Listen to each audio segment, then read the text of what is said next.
So my lovely wife is going to show off her new kitchen in our Rover. So she has just finished cooking some delicious orange chicken because we were experimenting in our garage. It's a big camping night. So she undoes her stove. She's quite the expert on doing her stove. I had it to where all you do is pull it apart. No refitting needed. Just put that up on the fridge out of the way or whatever you want to do. Yes, honey. Or you could put it on the wood cutter like there we go, yeah. We had a little accessory box that we use as the base for the stove. And then when you're ready to get on the road, made it nice and snug. And the chopping block just goes right in on top of that. And we do a little closing action.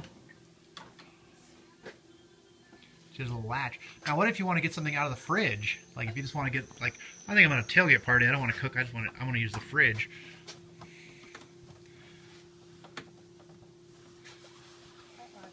This is fighting you, isn't it?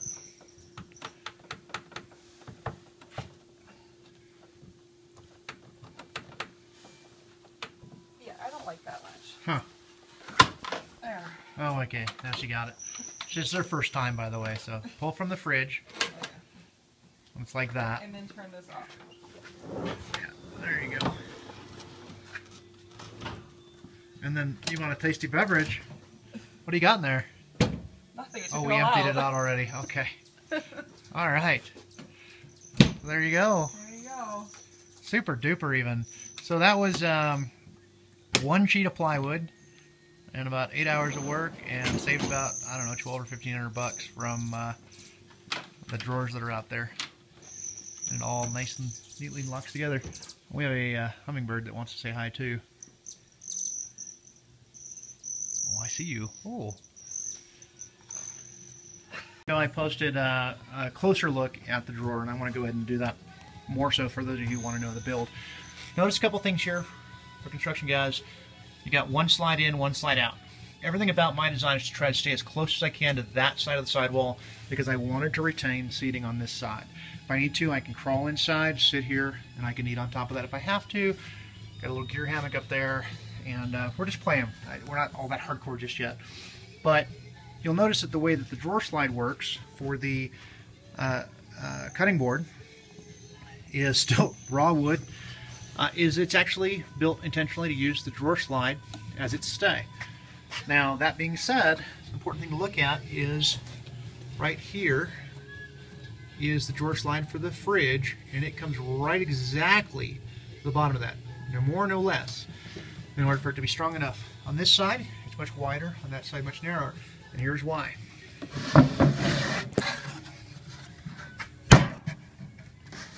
This is going to fit on there nice and snug, just exactly to the depth of the stove. And if you look here, I know it's dark, I have just a wee bit of tolerance. That's very important to keep in mind when you're building this. Okay, from there it's one sheet of plywood and one 36 by 36 piece of diamond plating, which I already had. Obviously cut with a jigsaw, really careful, and the remaining piece ended up on top. Some U-channel here, U-channel on the bottom as well, and then some edging. I'll edge the face of the drawer easily enough, but it fits nice. The tolerances are nice and snug. Grandpa would be proud. A little bit of filing on the edge, which you saw Sarah struggling with a little bit. This latch back here, like I said, it's her first time, so she just wasn't used to it. It's that simple. To really get it in, you have to give it a good snug push, but for daily operation, you don't need to do that. Now I'm out. If I want to go ahead and just get into the fridge, unlatch the whole drawer system,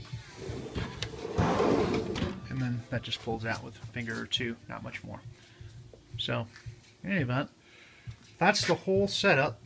One sheet of plywood, 40 bucks for the good stuff.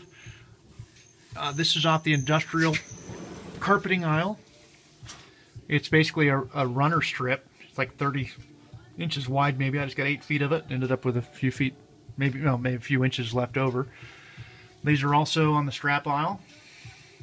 Thought about doing the airline multi-buckle system, but then let's get real. I'm 18 inches wide, 40 inches long. I don't need a multi-positional buckle system off an airline. So in the aisle, while I debated having something cool, I realized these are just fine. Handle, keyed latch system, and when all is said and done, it just fits together nice and snug like so. And I know I don't need a key on it, but it was the only latch I had that would actually work in reverse on a 90. Most of the latches are designed to where you can clasp it on itself and hide the screws from somebody being able to break in. Clearly what I've done here is put the screws behind the carpet, so it's not so obvious to somebody, but a real thief's going to know exactly how to get into that. But really, you want to break into a system, your latch system is dependent upon it closing over the screws that are holding the base on. 1, 2, 3, 4 screws, you can get right into this. I don't intend to put the children's china in here or anything like that, but anyway, just drops in and you're good to go. So that's pretty much the whole setup.